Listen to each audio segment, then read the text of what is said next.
Hoje pela manhã, queridos, eu estive ministrando na segunda carta de Pedro, no capítulo 1, dos versos de 1 a 11. Eu quero convidar você mais uma vez para acompanhar comigo esse texto.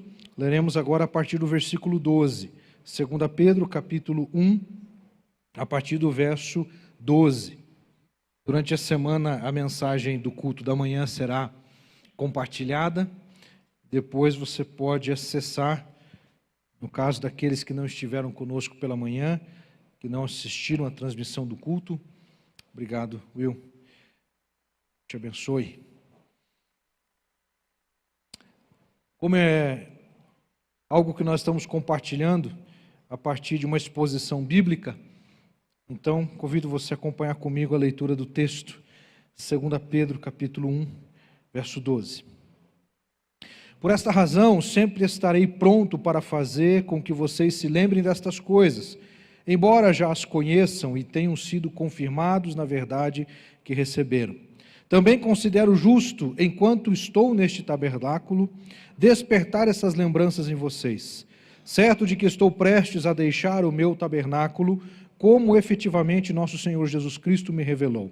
Mas de minha parte, me esforçarei ao máximo para que sempre, mesmo depois da minha partida, vocês se lembrem dessas coisas. Porque não lhes demos a conhecer o poder e a vinda do nosso Senhor Jesus Cristo, seguindo fábulas engenhosamente inventadas. Mas nós mesmos fomos testemunhas oculares da sua majestade, porque ele recebeu honra e glória da parte de Deus Pai, quando pela suprema glória lhe foi enviada a seguinte voz: Este é o meu Filho amado, em quem me agrado. Ora, nós ouvimos esta voz vinda do céu quando estávamos com ele no Monte Santo.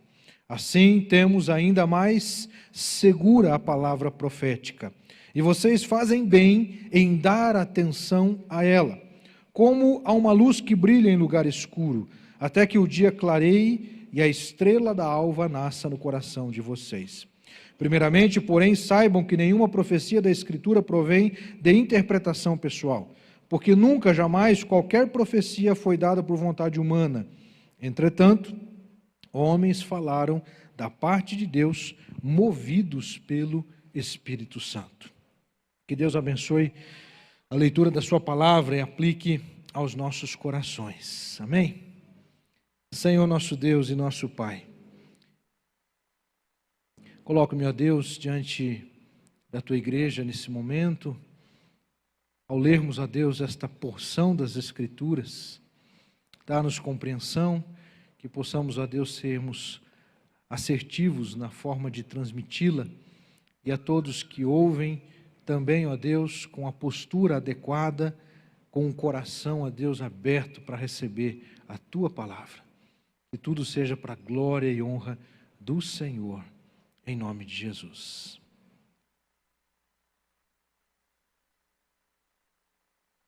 Hoje pela manhã, amados, eu falava a respeito de Pedro.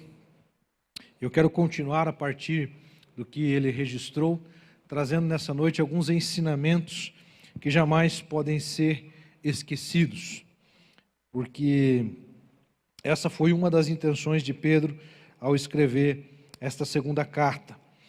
E eu mencionava pela manhã, queridos, que temos uma similaridade com Pedro e Paulo, apesar de serem antagônicos no estilo, na forma e na própria história. Eles foram os dois líderes mais fortes da igreja, ou são os dois apóstolos, os dois líderes de maior destaque na história da igreja. Pedro é o líder da igreja em Jerusalém, que fica por muitos anos o referencial durante a patrística, e podemos também considerar em toda a história, principalmente no âmbito da teologia católica, em que dá a Pedro uma primazia ainda maior. Independentemente da linha da teologia escolhida, Pedro com certeza é um referencial, é um destaque, é um personagem que merece a nossa atenção, merece estudarmos, analisarmos e conversarmos sobre ele. O apóstolo Paulo, da mesma forma e da mesma maneira, também se apresenta, porque ele se coloca, inclusive, como o menor dos apóstolos. E uma das similaridades que nós encontramos, apesar do antagonismo entre os dois personagens, nós encontramos uma similaridade. Ambos têm no seu nome uma conexão com o fato de serem menores, chamados de menores. Saulo, Paulo de Tarso, eu mencionei aos irmãos e incentivei e incentivo, quem quiser se aprofundar um pouco mais, assista a mensagem de quarta-feira passada que o pastor Jaziel Guerreiro Martins pregou na Associação das Igrejas Batistas Grande de Curitiba, por ocasião da posse do pastor Luiz Felipe, como coordenador da BGC. Jaziel nos deu ali uma explanação maravilhosa sobre o personagem de Paulo e sobre o nome de Paulo. E destacando, inclusive, o fato de que o nome de Paulo está vinculado a um aspecto da compreensão dele enquanto o menor dos apóstolos, Paulo o pequeno. E quando nós olhamos para o nome de Pedro, ele também tem a ver com algo menor, um pedregulho, uma pedra pequena. E comparado com Jesus, que é a rocha, então, de fato, isso ainda fica mais belo quando nós olhamos para essa configuração, pois cremos que Deus está no controle de todas as coisas, e para dar sequência e liderar a igreja em Jerusalém, Ele que é a rocha eterna, o fundamento principal, estabeleceu Pedro como um dos principais líderes, uma pedra pequena para dar sequência a esse aspecto. E eu mencionava, meus queridos, sobre a importância de nós entendermos que é dessa forma que Deus trabalha. Ele trabalha conosco a partir das nossas características e faz acontecer coisas extraordinárias. Deus fez acontecer coisas extraordinárias por meio de Paulo, por meio de Pedro e de tantos outros personagens, apesar de suas dificuldades, das suas limitações, assim como eu e você. Então nós estamos falando de pessoas que têm uma relação direta conosco. Nós também temos nossas limitações, nossas dificuldades. Mas ele disse no capítulo 1, verso 3, pelo poder de Deus nos foram concedidas todas as coisas que conduzem à vida e à piedade. E eu mencionava que nós acabamos perdendo tempo e não nos envolvemos adequadamente e o quanto deveríamos na obra de Deus, porque achamos que não temos. E ficamos presos por aquilo que não temos. Não tenho esse dom, não tenho essa condição, não tenho esse recurso. E, biblicamente falando, nós observamos que Deus não se preocupa com isso, porque Ele é tudo. E quando eu entendo que Ele é tudo e Ele é a fonte de todas as coisas, então não é o que eu tenho a oferecer, mas é o que Jesus oferece. Isso muda consideravelmente todas as coisas. E nós estamos, meus irmãos, agora falando de um homem que, assim como Paulo também escreveu, entendendo que a sua vida já estava chegando ao fim aqui na terra. E com base no que nós construímos hoje pela manhã, os destaques que fizemos, no versículo 12 ele diz, por esta razão, ou seja, com base no que foi dito anteriormente, e não cabe agora, não temos condições de resgatar todas as coisas, mas por esta razão, sempre estarei pronto para fazer com que vocês se lembrem destas coisas. Daqui sai então a referência ao tema da nossa mensagem, ensinamentos que nunca podem ser esquecidos. Pedro, ele está se dirigindo à igreja, naquele momento, na sua maior parte já localizada na Ásia Menor, em várias cidades, em várias regiões, e ele coloca para eles, vocês não podem esquecer algumas coisas, eu quero lembrá-los de algumas coisas. E dentre estes ensinamentos, eu quero destacar algo que coloco como aplicação para nós, em primeiro lugar. Nós devemos lembrar que estamos inseridos em um processo. O primeiro ensinamento diz respeito a isso. Lembrar que estamos inseridos em um processo. Pode colocar na tela ali, só para reforçar o conceito. São três, o próximo slide. São três aspectos que eu quero ali destacar com vocês. O que eu quero dizer, meus irmãos, com processos? Essa primeira imagem aqui, à sua esquerda, né? então nós devemos lembrar que estamos inseridos em um processo. Os versos de 12 a 15, Paulo fala de fechamento de ciclo. Ele está fechando um ciclo. Fica claro isso, né? Verso 13, considero justo, enquanto estou neste tabernáculo, ou seja, no corpo que ele tinha, despertar essas lembranças em vocês, certo de que estou prestes a deixar o meu tabernáculo, como efetivamente nosso Senhor Jesus Cristo me revelou. Então, Pedro está se referindo a um povo e ele entende que o seu ciclo de vida aqui na terra está findando. E dentre as suas últimas considerações, ele faz aqui destaques que precisam ser lembrados pela igreja naquele tempo e em todos os tempos. E com base nessa experiência de Pedro, eu afirmo que nós precisamos lembrar, meus irmãos, que nós estamos inseridos em processos. Eu gosto muito desse conceito de processos, porque isso importa compreender, porque dessa forma nós entendemos que a vida ela não é estagnada, a vida não é parada, a vida está em movimento, sempre, em todo tempo. E qualquer coisa que fica estagnada, ela deteriora. O movimento permite que a vida se estabeleça. Você pode considerar âmbitos relacionados à física, à química, à biologia. O movimento é fundamental. A água que se movimenta se oxigena. A água que movimenta, ela permite que vida brote. A biosfera que está ali vinculada é porque há movimento, há agitação.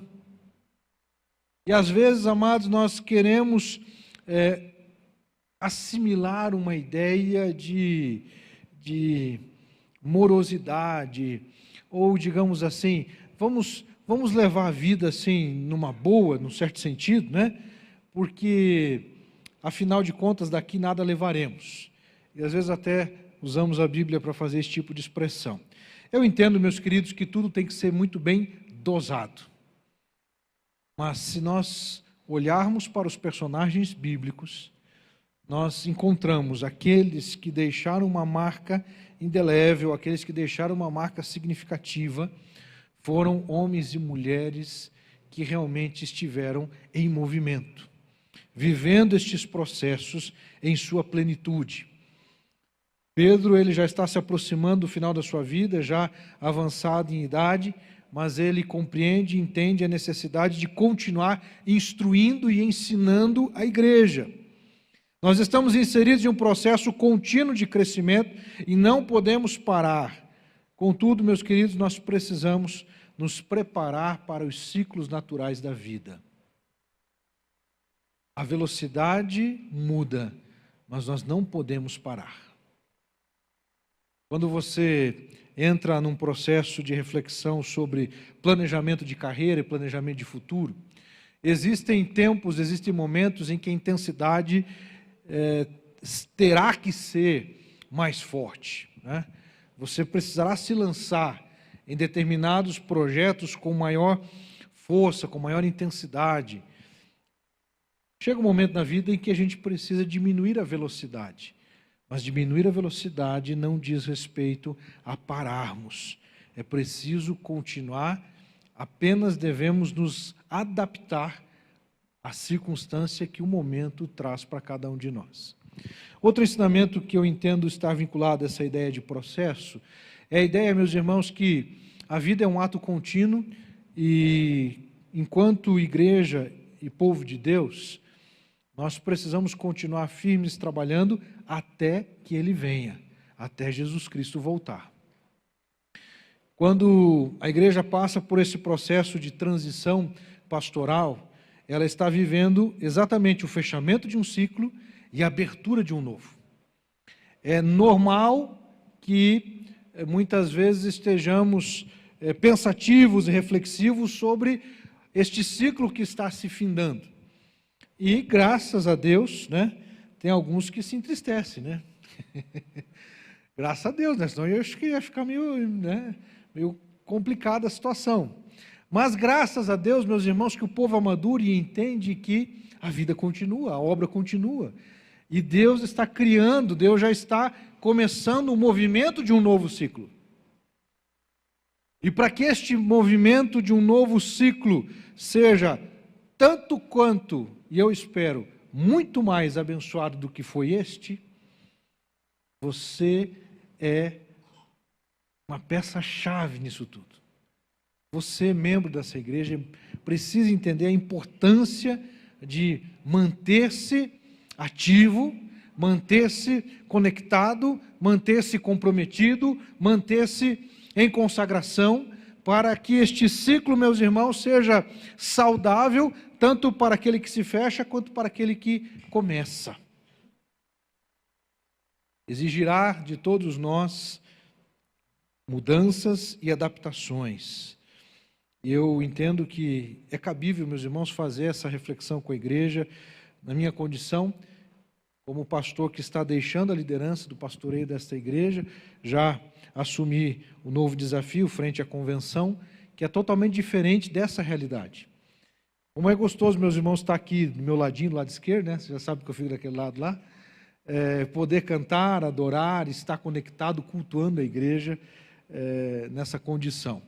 E agora você, todo domingo, estou pregando num lugar diferente, gente diferente. É muito bom, mas ao mesmo tempo é estranho, porque você acaba tendo que se adaptar a uma realidade diferente. E isso é necessário, entendemos que faz parte de um processo. Eu dizia, e acredito que seja oportuno mencionar mais uma vez, algumas vezes me foi perguntado se eu tinha interesse ou desejo de pastorear uma igreja maior. Então, se eu recebesse convite de uma igreja maior, se eu estaria interessado. Inclusive, em um dado momento, eu cheguei a ser considerado, né? Meu nome foi considerado em um processo de sessão pastoral de uma igreja muito forte.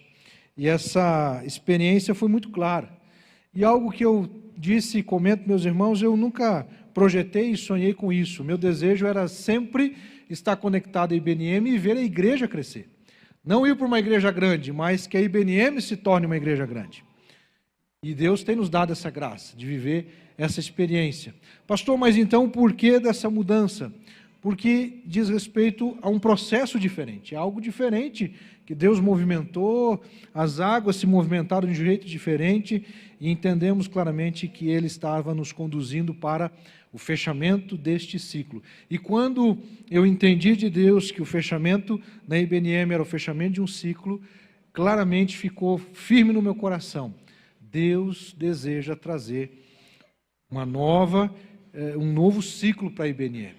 Eu tenho orado por isso, irmãos. Eu creio que Deus vai nos surpreender.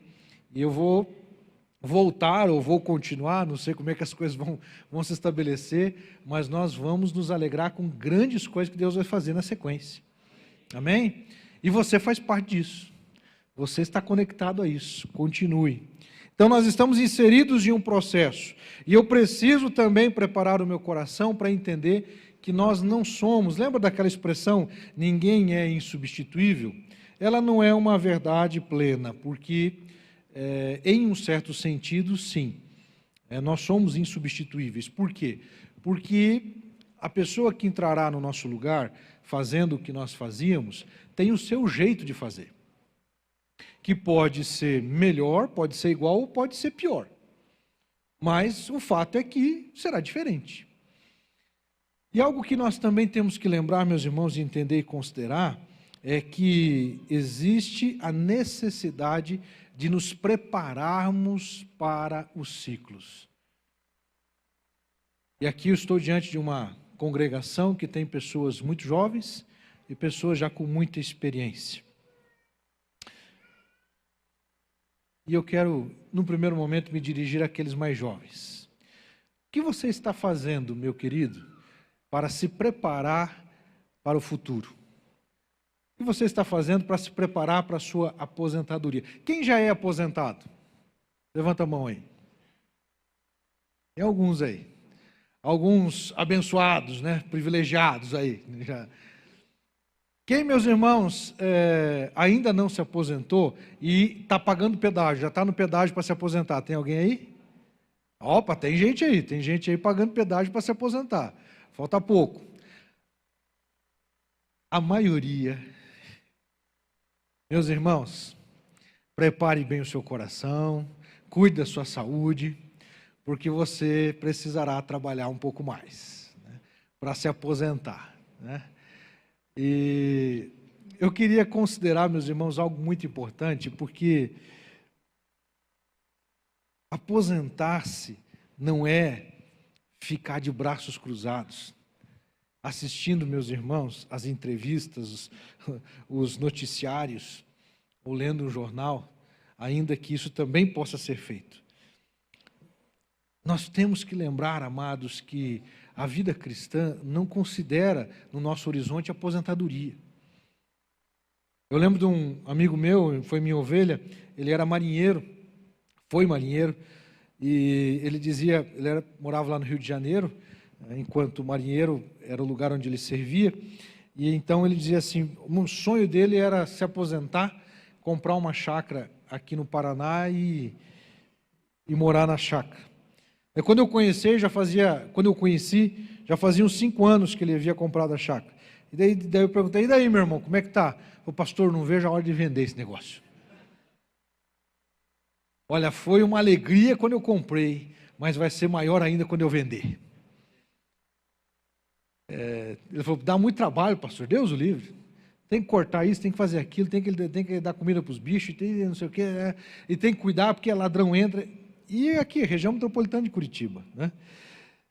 Amados, o que eu quero estimular você não é no caminho de dizer o que é certo e o que é errado, mas o que é adequado e o que não é. O que seria, então, adequado? Nos programarmos mentalmente para o fato de que todos nós estamos envelhecendo. Precisamos nos programar mentalmente que cada dia que passa é um dia mais perto da nossa morte. É ou não é verdade? Cada dia que passa é um dia mais longe do nascimento e mais perto de se encontrar com Jesus, meus irmãos. Com Jesus. Então, a perspectiva já é outra, já muda. É outra, porque eu vou encontrar com Jesus. É aquilo que o pessoal fala, vou ser promovido. Mas o fato é que nem todos nós acabamos considerando e pensando nisso, e não nos programamos para envelhecer.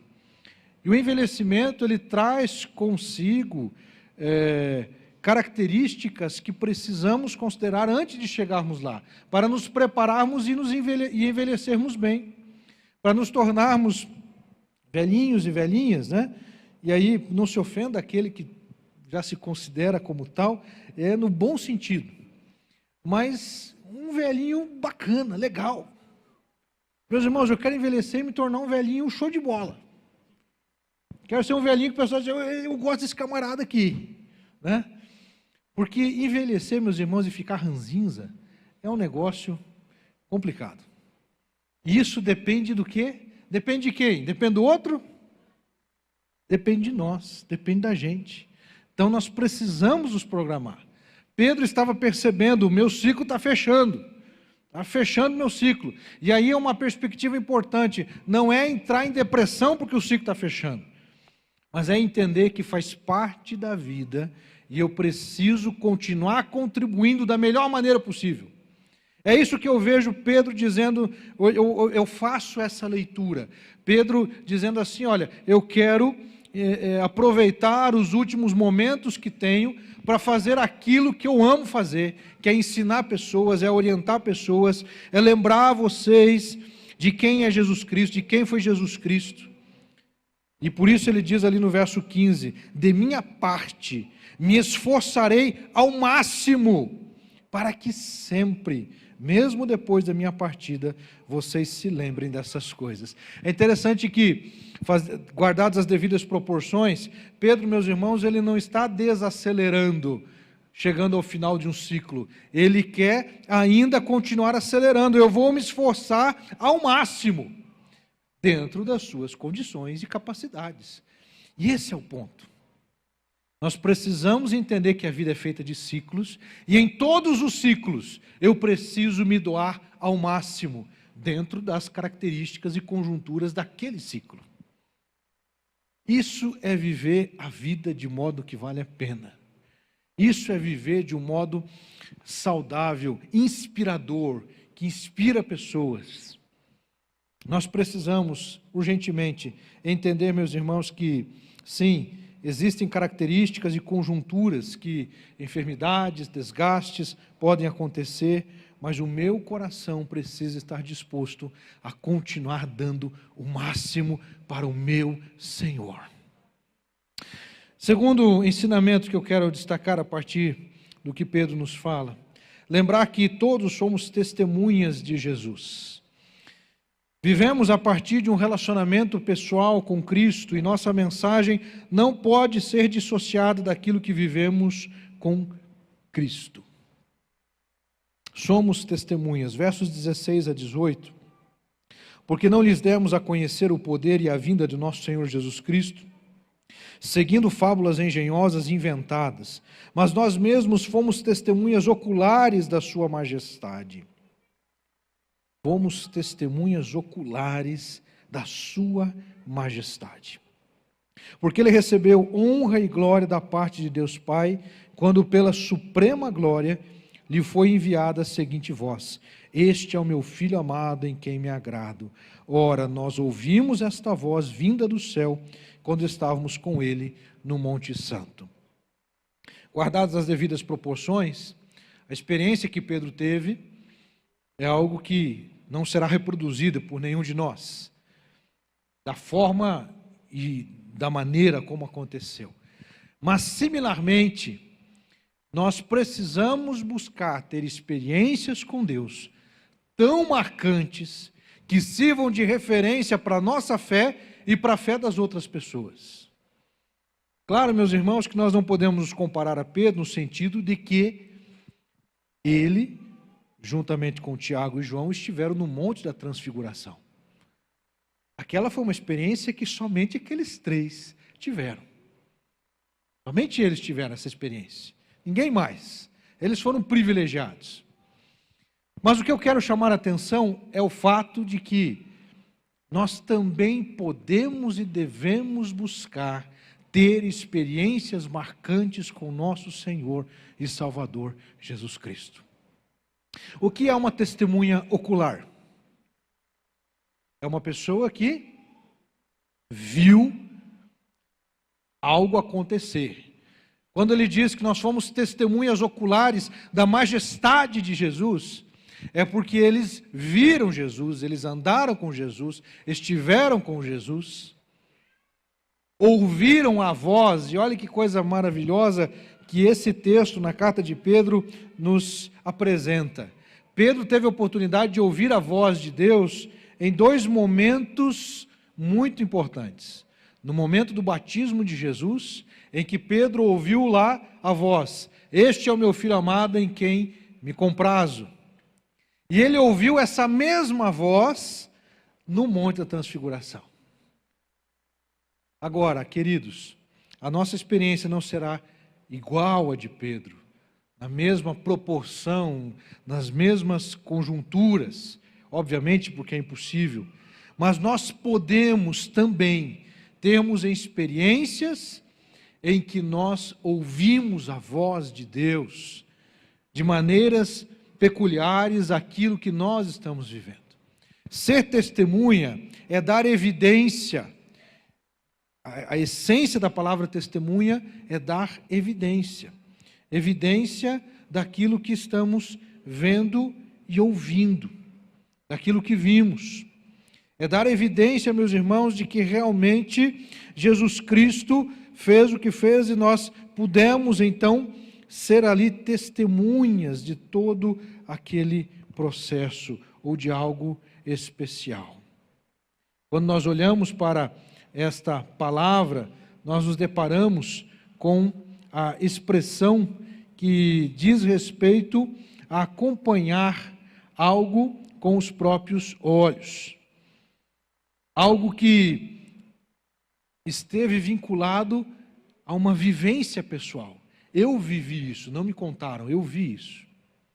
O que você tem para contar para as pessoas da tua experiência com Jesus, do teu relacionamento com Jesus? Eu dizia hoje pela manhã daquela situação em que as pessoas ficam pedindo que os outros orem, mas nós precisamos ter a nossa vida de oração.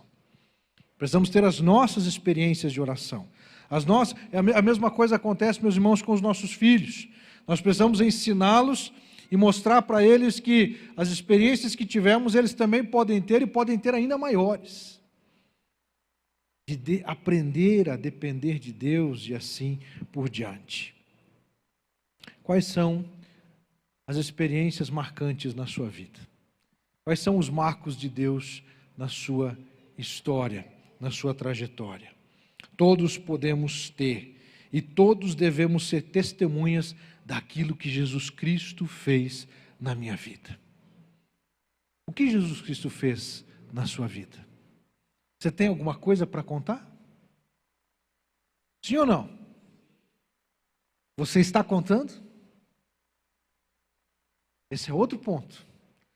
Não podemos ser testemunhas mudas, precisamos ser testemunhas que falam, que abrem a boca, que professam, que compartilham, que denunciam, que anunciam o que Jesus Cristo fez.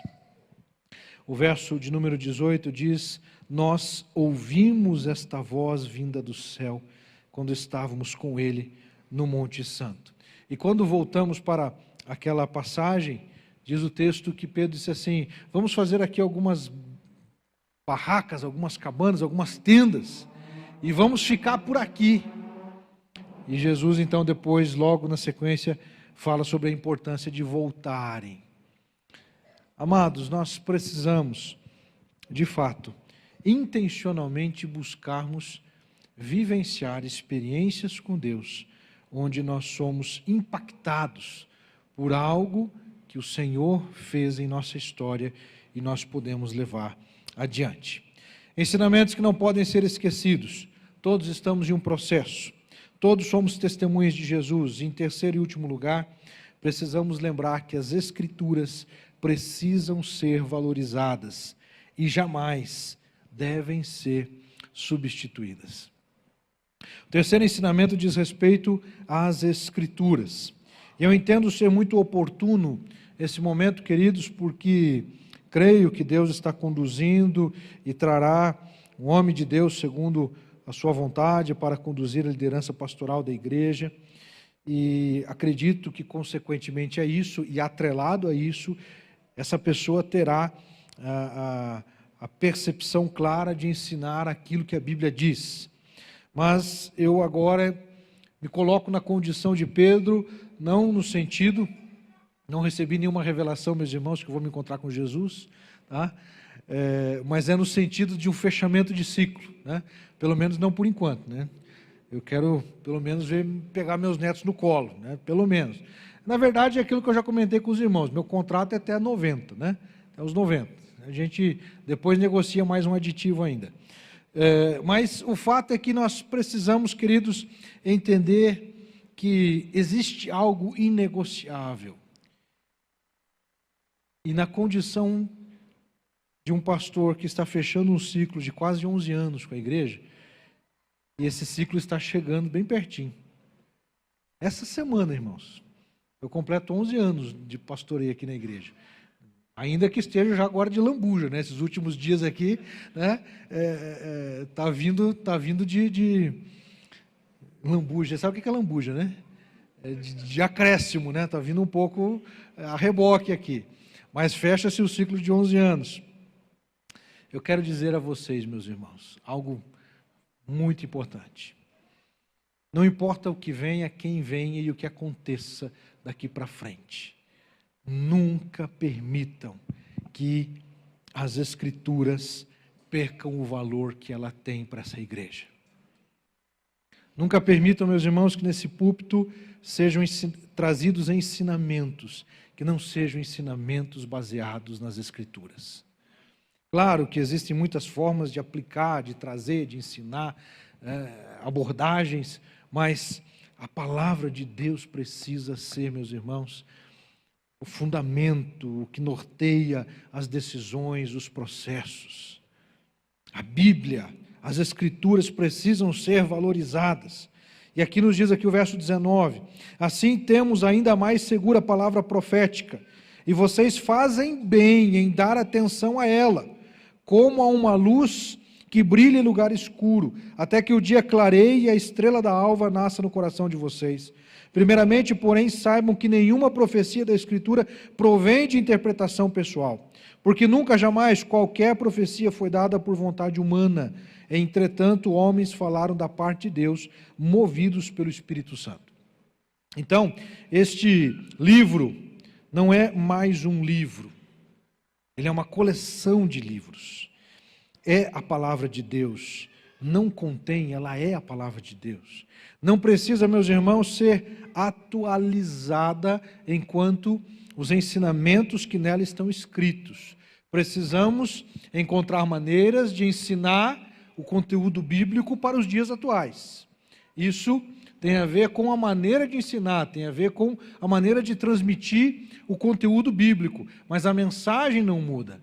Aquilo que a Bíblia um dia chamou de pecado, amanhã continuará sendo pecado.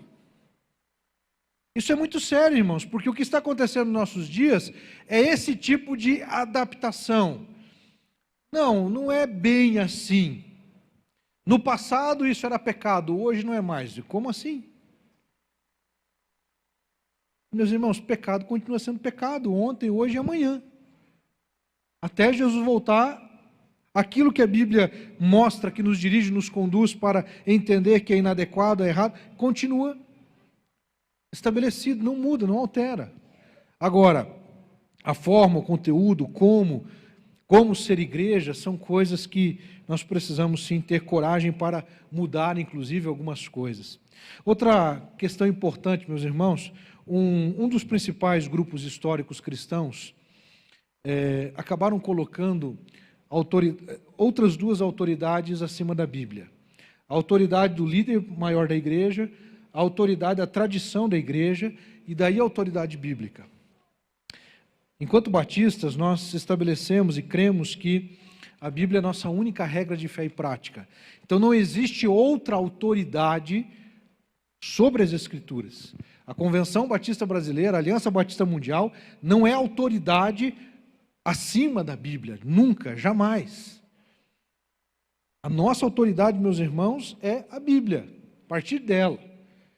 Agora, a partir dela, nós criamos conexões, criamos agências de cooperação, mecanismos para facilitar a pregação do Evangelho, mas a palavra de Deus não pode ser negociada. Mas será que Pedro também acreditava que, além do Antigo Testamento, existiam escritos já na época dele considerados palavra de Deus? Irmão, isso aqui é uma pergunta importante. É importante a gente entender o seguinte: para os discípulos, para Jesus, a Bíblia de Jesus, ela era composta de Gênesis a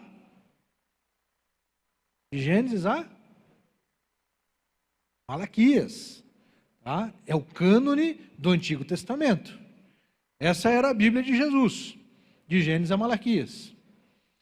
A Bíblia de Pedro, será que já tinha outros livros a mais que além do Antigo Testamento? Capítulo 3, me acompanhe ali.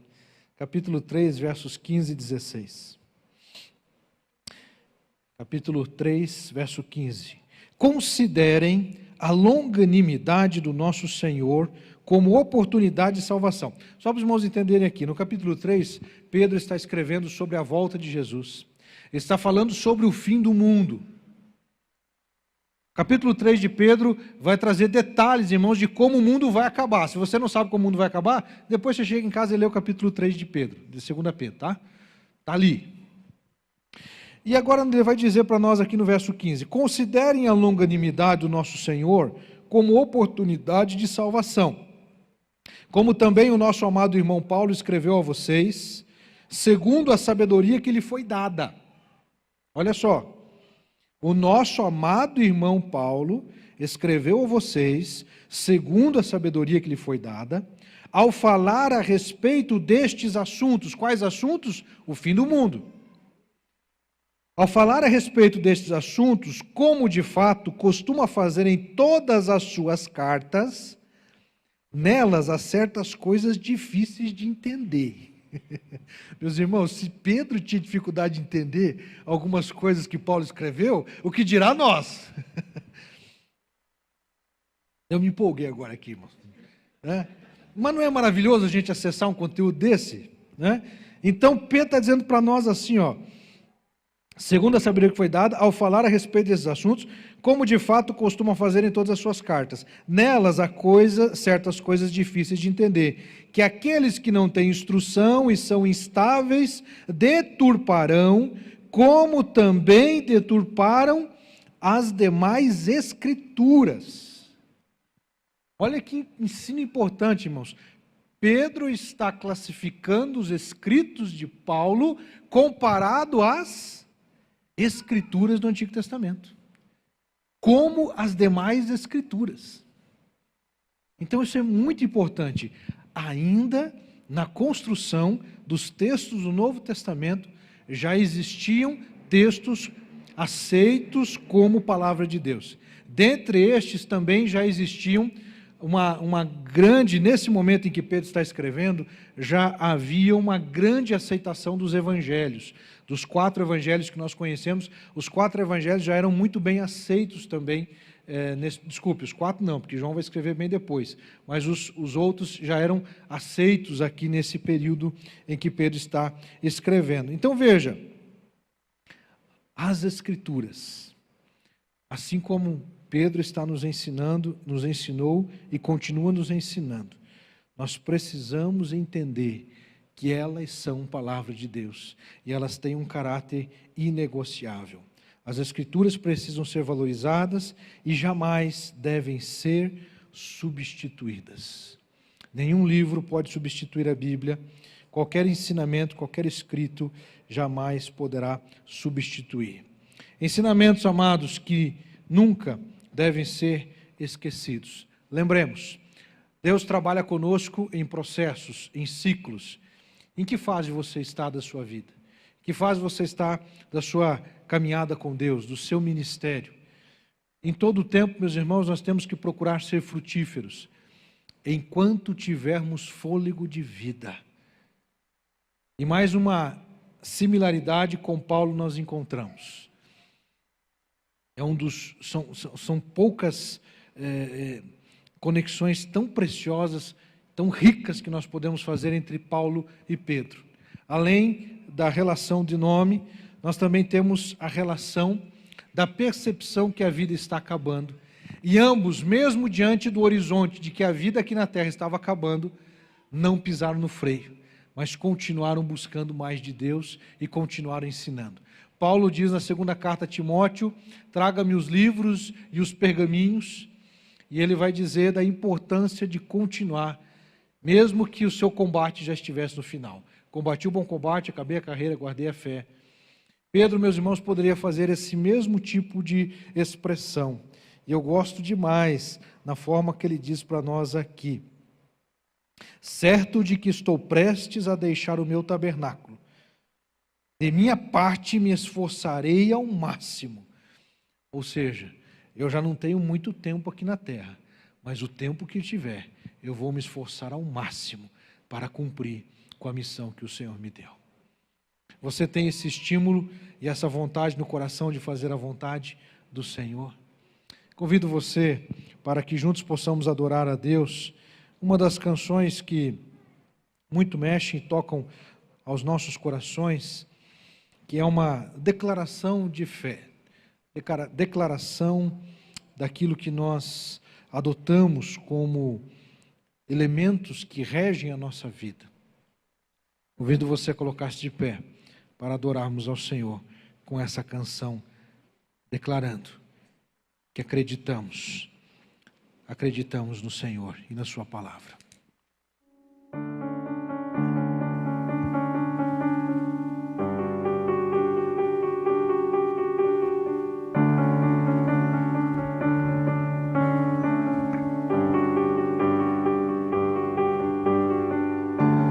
Nesses dias de desespero,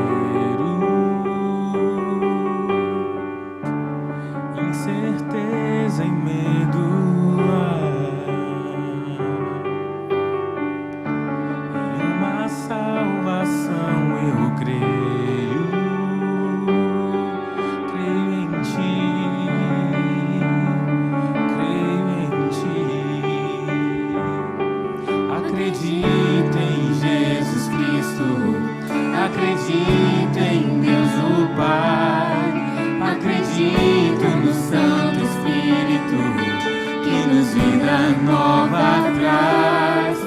Acredito na cruz de Cristo e que a morte enfim venceu. Acredito que ressurreto muito em breve voltará. Creio em Ti.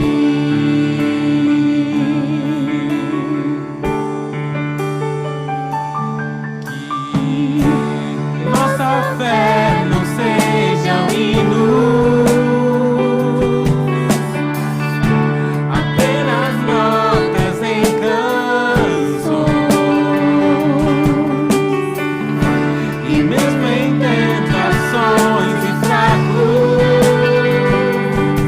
creio em Ti, creio em Ti. Acredito em Jesus Cristo, acredito em Deus o Pai, acredito na Santo Espírito, que nos vida nova traz.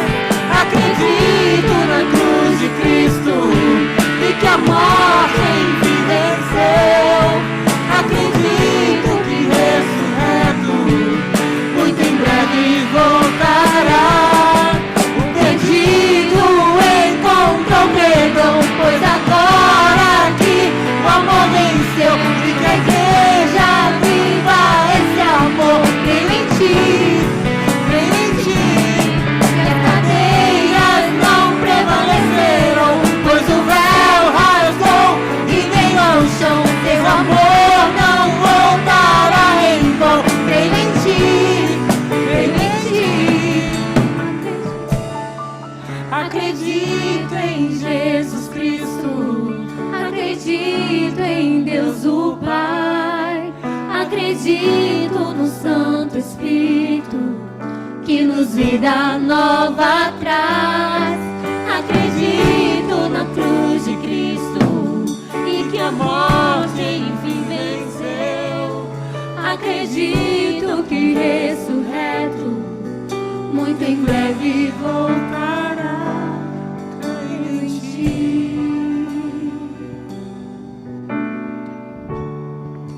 É interessante, irmãos, como tudo que nós vivemos e todas as nossas experiências, elas estão vinculadas àquilo que nós cremos. Se não crermos em Deus, viveremos de tal modo que não nos importaremos com aquilo que Deus ensinou ou que as Escrituras. Se não crermos que a Bíblia é a palavra de Deus, nós nos tornamos os juízes, nós nos tornamos aqueles que vão definir as normas. Nós não temos parâmetros, os parâmetros são aqueles que nós gostarmos. Por isso é muito perigoso quando doutrinas surgem, e é muito interessante que Pedro ele vai continuar ali no texto que nós estávamos lendo. No capítulo 2, estudamos hoje o capítulo 1, mas no capítulo 2 ele diz assim: assim como surgiram falsos profetas no meio do povo, também haverá falsos mestres entre vocês. Eles introduzirão heresias destruidoras, chegando a renegar o soberano Senhor que os resgatou, trazendo sobre si mesmos repentina destruição. E muitos seguirão as suas práticas libertinas, e por causa deles o caminho da verdade será difamado. Isso tem se cumprido ao longo da história, e continuará até Jesus voltar. Por isso, meus irmãos, eu insisto que existem coisas que jamais podem ser esquecidas. Precisamos lembrar que o nosso processo de vida cristã é um ato contínuo. Nenhum de nós chegou no topo. Nenhum de nós chegou no final da carreira. E mesmo quando percebermos ou entendermos que a nossa vida já se aproxima de um ciclo em que está mais perto de nos encontrarmos com o Senhor, que nós possamos administrar a velocidade, mas fazermos ao máximo o cumprimento da nossa missão. Lembrar que somos testemunhas de Jesus e contarmos para as pessoas daquilo que ao longo da nossa vida, o que Pedro estava fazendo é contar aquilo que ao longo da vida dele ele viu, experimentou, ouviu e esteve com Jesus. da mesma maneira nós também podemos fazer. E não podemos, irmãos, abrir mão das Escrituras. A palavra de Deus, a Bíblia Sagrada, é a nossa única regra de fé e prática. Amém? Senhor, nosso Deus e nosso Pai, eu rogo a Deus agora, pela Tua igreja, pelo Teu povo, reunido a Deus mais uma vez em culto. Senhor, nós fomos aqui lembrados, ó Deus, de situações que também servem para a nossa vida hoje. Obrigado pelo estímulo tão inspirador da vida de Pedro, um homem, ó Deus, que já próximo do final de um ciclo, ele estava disposto a se empenhar ao máximo para que as pessoas guardassem no coração as Escrituras como palavra de Deus, que nenhuma profecia das Escrituras foi ou é de particular interpretação, mas homens movidos, cheios do Espírito de Deus, as escreveram.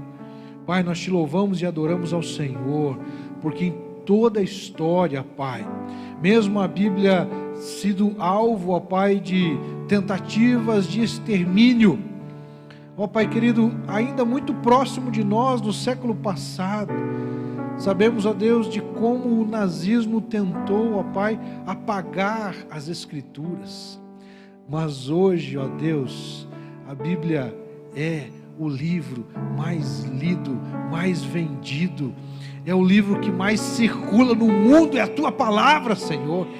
E hoje, Pai, de um modo irreversível, ela também está na internet, ela está sendo divulgada. Pai, obrigado, porque o Senhor continua, Pai, anunciando o Teu amor e a Tua graça de tantas formas. Que nós possamos ser uma igreja, Pai, que não negocia as verdades da Tua palavra, Senhor. Porque nós amamos ao Senhor, nós amamos as Escrituras, nós amamos a Deus a Tua verdade, e sobre ela e por ela, Pai, nós vamos ensinar e vamos trabalhar e vamos lutar, Pai, para que ela continue sendo sempre honrada, obedecida e respeitada. Tudo isso, ó Deus, porque nós também tememos a Ti, tememos ao Senhor e queremos, ó Deus, viver para a Tua glória e honra.